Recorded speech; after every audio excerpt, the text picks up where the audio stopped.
Let's be real for a second. Every leader loves to say that their team trusts them, but what happens when they don't? I'm not talking about a little side eye in a meeting. I'm talking about the silent disengagement, the nods without buy-in, the ideas that never get shared because they don't believe that you'll have their back.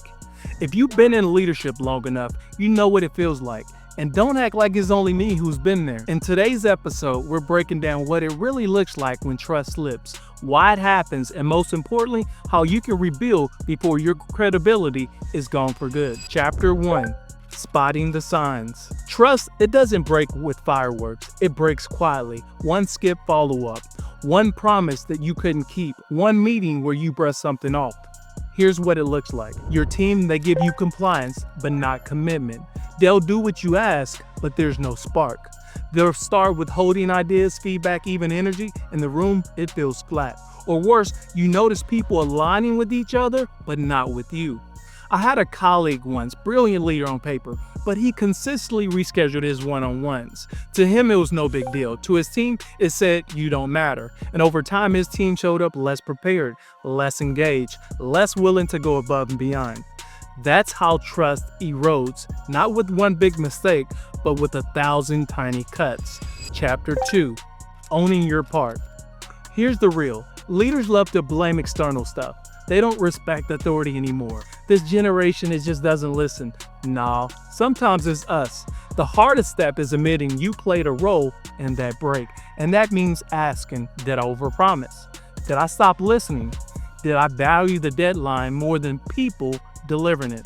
I never forget early in my career, I had a project delay that could have cost us millions. And instead of being transparent, I tried to spin it to leadership like we were still on track. My team knew the truth though.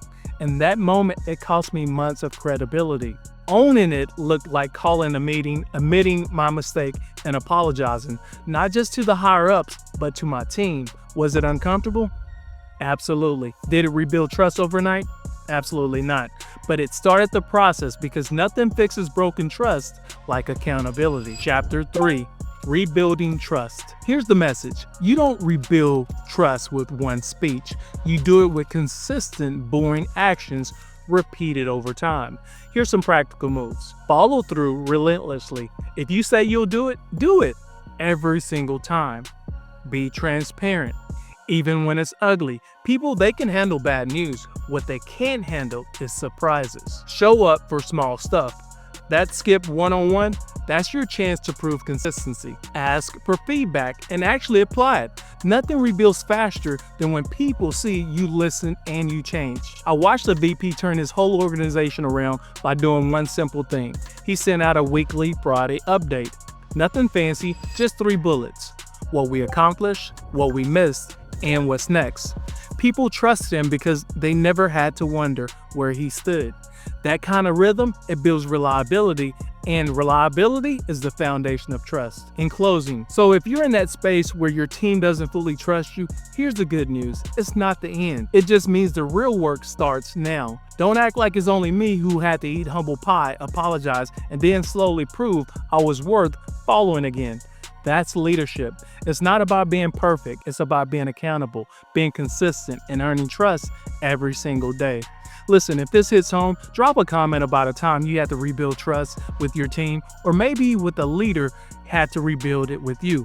Let's normalize talking about this because you're not alone. And the next move that you make, it could be the one that changes everything. Until next time.